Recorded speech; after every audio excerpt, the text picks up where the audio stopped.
Viva Voz, com Vera Magalhães.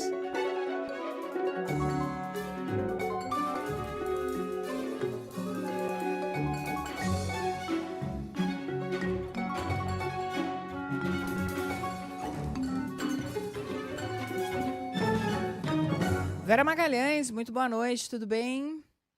Oi, Débora, Boa noite para você, para a Dédia, também para os ouvintes, boa noite a quem nos assiste, boa noite também para o Wender Starles, que voltou de férias. Demorou só uns 8 meses? Eu tinha contado 3, mas foram 8? Isso, acho que foram 8, Foi. quase 8, Nisso assim. eu saí de férias. 9 fora. Pois é, ó, e voltou mais bonito, hein? Posso Nossa, dizer a vocês. de parabéns. Muito bem, e com a volta de Wender Starles, a gente começa a semana com informações em Brasília. Samantha Klein acompanha uma reunião para discutir a pré-candidatura de Flávio Bolsonaro. Oi, Samantha.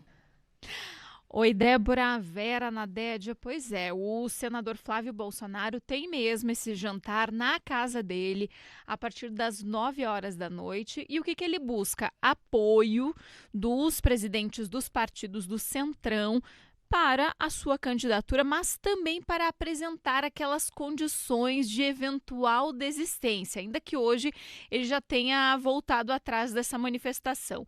O principal pedido do clã Bolsonaro é a garantia do candidato cabeça de chapa se comprometendo com a anistia do ex-presidente Jair Bolsonaro e também que o nome do próprio Bolsonaro esteja nas urnas, nem que seja o sobrenome. A ideia que é perpetuar, então, a família na política. Flávio também chegou a ligar pessoalmente para os presidentes das siglas desde o final de semana para tentar garantir essa presença. Quem confirmou até o momento?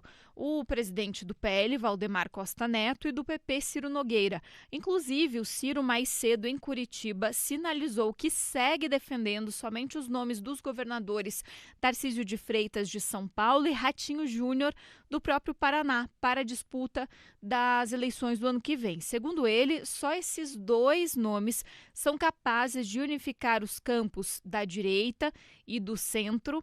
E Ciro também disse que por ele sim apoiaria Flávio, que ele é um grande amigo, mas que política não se faz somente com amizade. Política não se faz só com amizade, faz com pesquisas, com viabilidade, ouvindo os partidos aliados. Isso não pode ser uma decisão apenas do PL, tem que ser uma decisão construída. É muito importante nós unificarmos todo o campo político de centro e da direita, porque senão nós não vamos ganhar a eleição. Mas nós estamos ouvindo, né? O país tomou conhecimento dessa decisão semana passada. Nós vamos dialogar com toda transparência possível e tomar uma decisão que não é só do senador Ciro, não só é do Reda, da própria federação e dos partidos. O presidente do Republicanos, Marcos Pereira, informou que tem compromissos e que não pode comparecer. Lembrando que Republicanos é o partido do governador de São Paulo, Tarcísio de Freitas, e o presidente do União Brasil, Antônio Rueda, não confirmou presença até o momento. Lembrando que assim que Flávio afirmou que o pai o escolheu como candidato, o próprio Rueda lançou uma nota dizendo que é contrário à polarização e que o Brasil precisa de uma chapa séria, responsável, enfim, todo um discurso tratando ali de centro-direita. Neste domingo, Flávio afirmou que há um preço para que ele não siga até o fim com a candidatura, concordando ali que é a anistia mesmo, essa sinalização. Já hoje, numa entrevista para a Folha de São Paulo, ele voltou atrás.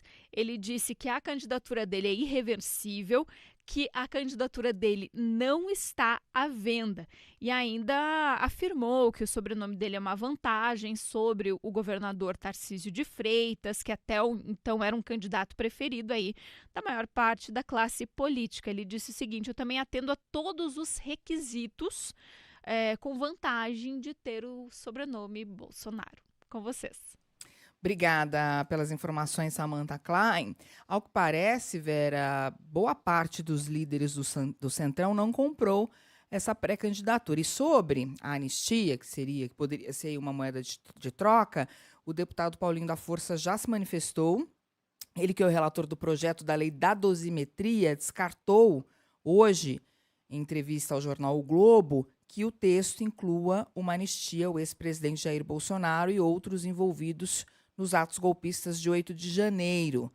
Essa pressão para uma anistia ampla, que livre Bolsonaro totalmente de sua pena e também recupere a sua elegibilidade, como trouxe aqui a Samantha, ganhou força nesse fim de semana com as declarações de Flávio Bolsonaro. Paulinho da Força disse que, desde o início, ele está dizendo que não tem nenhuma possibilidade de ter anistia no relatório dele e que não vai constar nada sobre anistia. Pois é, ele voltou a dizer que o projeto, né, que ele está relatando diz respeito àqueles condenados pela prática do 8 de janeiro, os executores da tentativa de golpe do 8 de janeiro e que, portanto, esses iriam para casa, porque receberiam penas menores, eles já cumpriram uma boa parte dessa pena, porque estão presos, alguns preventivamente, outros provisoriamente, desde mesmo antes de terem sido condenados, e que, portanto, se concentraria nesse público.